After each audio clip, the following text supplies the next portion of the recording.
আসসালামু আলাইকুম। আচ্ছা, আজকে আসছিলাম হচ্ছে আমাদের আশরাফ ভাইয়ের জমিতে। ইনি এখন একজন সফল তরমুজ চাষি। আমার জানা মতে আমি এই অঞ্চলে দীর্ঘ 9 বছর ধরে আছি। তো আশরাফ ভাই, জামাল সিডের সম্পর্কে আপনার একটু ধারণা মানে জানতে চাই আমি আর কি। জামাল সিড কোম্পানির বীজ আমি সর্বসময় চাষ করি, আর জামাল সিডের রেজাল্ট এ পর্যন্ত যতবার করছি ততবারই ভালো। আচ্ছা, এইটা যে আপনাকে আমি দিছি এবছর, এটা হচ্ছে আমাদের এবছরের মানে স্যাম্পল হিসেবে আপনাকে দিছি আরও কয়েক জায়গায়। এটা তো আপনি জানেন, জি, এটা হচ্ছে 3017 কোডে আর কি আপাতত দেওয়া, নামকরণ এখনও হয়নি।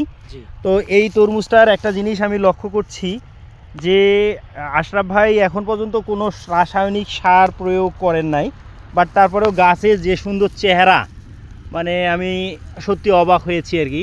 এবং আমার কাছে যেটা আমি কৃষকদের সব সময় বলি যে আসলেই রাসায়নিক সার গাড্ডার মধ্যে আসলে অতিরিক্ত প্রয়োগ করলে আসলে এই গাছ স্ট্রোক করে, এরকম কিছু, তাই তো? এটা আমার কাছে মনে হচ্ছে আর কি। জি, আমি এখন পর্যন্ত রাসায়নিক সার বা কীটনাশক কোনো কিছুই ব্যবহার করি না। গাড্ডা এখন পর্যন্ত ইউজ করেন নাই আপনি রাসায়নিক সার? ব্যবহার করি না, স্প্রেও করি নাই।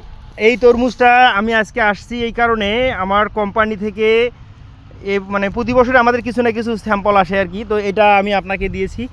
এবং আরেকটা জিনিস হলো, বরিশাল অঞ্চলে এটা ব্যাপক রেজাল্ট করছে ভাই। জি। তো আল্লাহর রহমতে আমি আশা করতেছি এখানে 3017 মানে যেহেতু গাছের যে অবস্থা দেখতেছি খুবই সুন্দর আগা, এবং এখন পর্যন্ত যেহেতু ভাই এখনও রসুন উঠায় নেই, মানে খুবই সুন্দর, এবং গাছ কোনো স্টকেরও ইনশাল্লাহ কোনো নাই। তো যাই হোক, আমি এরপরে আবারও আসবো, কয়েকবার আসবো আর কি।